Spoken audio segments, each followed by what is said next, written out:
The Islamic Republic of Afghanistan is a landlocked, mineral-rich country in Central Asia.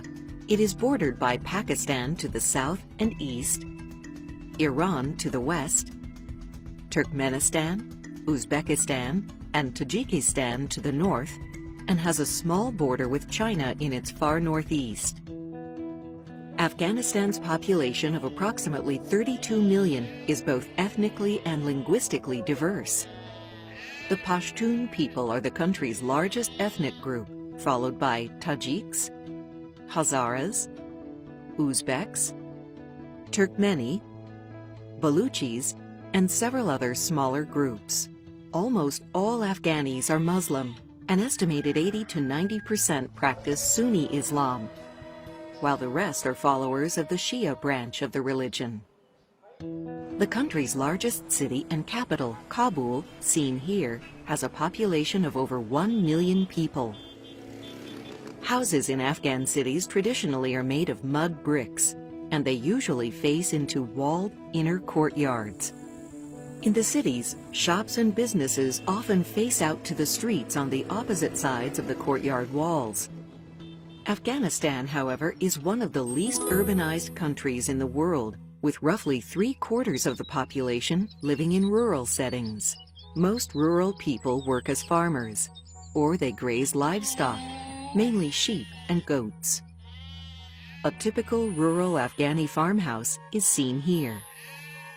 Due to the country's high level of poverty, many Afghan farmers raise poppies, from which the narcotic opium is derived. They grow this harmful crop because it is much more profitable than raising cotton or wheat. It's estimated that 90% of the world's heroin originates from the poppy fields of Afghanistan. As a result, narcotic addiction is a very serious problem in the country, and high levels of corruption among police and government officials is commonplace due to the illegal drug trade. About half of the men and 2/3 of the women in Afghanistan are unable to read and write. But some boys attend Islamic religious schools called madrasas, where they memorize the Quran. Although girls do attend school in some areas, Afghani social and religious traditions tend to discourage the education of females. Afghan society is organized into tribal and family groups that follow their own particular customs. And, in Afghanistan, fighting among the various groups seems to be never-ending. Currently, the Taliban, a violent and strict Islamist organization, is engaged in an active struggle with the Afghan government and their NATO allies to regain political control of the nation. Being a landlocked country, Afghanistan possesses a continental climate which features cold winters and hot summers, with its higher elevations experiencing longer periods of frigid weather than its lower elevations. And due to its limited rainfall, large amounts of territory in Afghanistan are treeless.